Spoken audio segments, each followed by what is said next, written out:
बच्चों अभी हम लोग क्लास 10 के इम्पोर्टेंट क्वेश्चन पार्ट 10 को हल करेंगे। जैसा कि बच्चों आप जानते हैं एग्जाम से रिलेटेड वे क्वेश्चन आपको करा दिया जा रहा है जो एग्जामों में बार बार पूछे जाते हैं। अगर आप इम्पोर्टेंट क्वेश्चन नहीं देखे हैं तो आप मेरे इस चैनल पर देख सकते हैं। चलिए क्वेश्चन नंबर 10 को हल करते हैं। हेलो बच्चों, अगर वीडियो पर आप नए आए हैं तो लाइक और सब्सक्राइब जरूर करें क्योंकि आने वाला नोटिफिकेशन आपको मिलता रहे। कहता क्या है बच्चों, आकृति 12.21 में छायांकित भाग का क्षेत्रफल ज्ञात कीजिए। यदि ABCD भुजा 14 सेंटीमीटर का एक वर्ग है तथा APD और BPC अर्धवृत्त है। कहता क्या है बच्चों, आकृति में 12.21 में कि छायांकित भाग का क्षेत्रफल ज्ञात करना है जिसमें ABCD का भुजा जो है 14 सेंटीमीटर है। तो ये AB जो है 14 सेंटीमीटर हो जाएगा, BC भी 14 सेंटीमीटर, DEC भी 14 सेंटीमीटर और AD भी 14 सेंटीमीटर क्योंकि यह एक वर्ग है।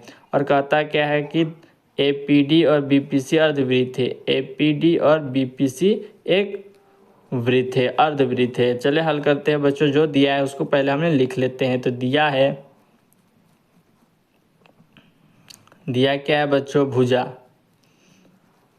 भुजा क्या दे दिया है, 14 सेंटीमीटर। 14 सेंटीमीटर। अब भुजा दे दिया है तो छायांकित भाग का क्षेत्रफल ज्ञात करने के लिए भुजा क्या करते हैं बच्चों, भुजा को D से भी सूचित करते हैं। तो D क्या दे दिया है, 14 सेंटीमीटर। तो आप देखिए, अब हमको जो D दे दिया है, भुजा दे दिया है, तो त्रिज्या हमको ज्ञात करना पड़ेगा R। तो R क्या हो जाएगा, D का आधा 7 सेंटीमीटर।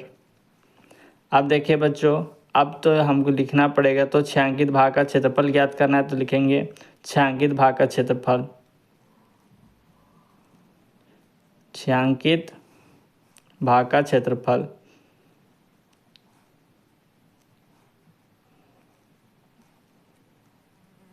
तो छायांकित भाग का क्षेत्रफल देखिए क्या है।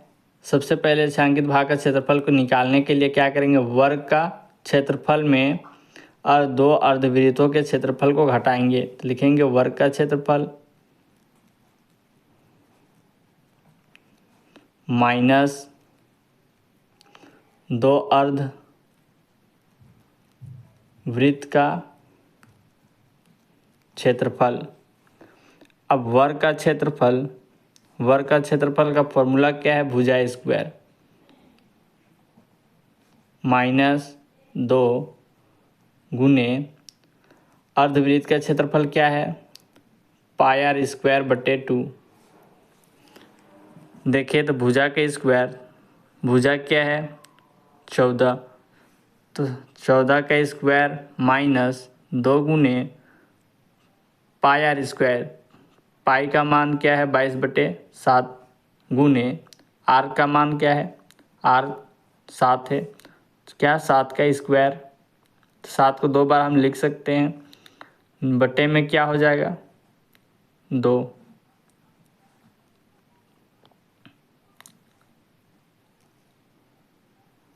अब देखिए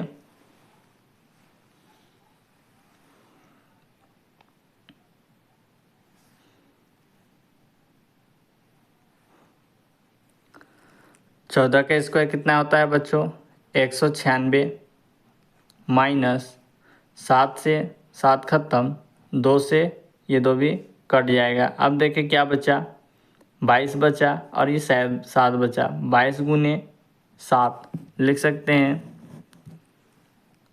अब देखिए 196 माइनस, इसको गुना कर देंगे तो 7 दूनी 14 के 4, एक हाथ में 7 दूनी 14 एक 15। अब क्या करेंगे बच्चों, 196 में माइनस 154 को घटाएंगे। चले घटाते हैं, 4 में 6 घटेगा तो कितना बचेगा 2। 15 में 5 में अगर 9 घटेगा तो कितना बचेगा 4, और 1 में 1 तो 0। तो हमारा आंसर क्या आ जाएगा 42 सेंटीमीटर स्क्वायर। हेलो बच्चों, अगर वीडियो आपको समझ में आई हो तो लाइक और सब्सक्राइब जरूर करें क्योंकि आने वाला नोटिफिकेशन आपको मिलता रहे।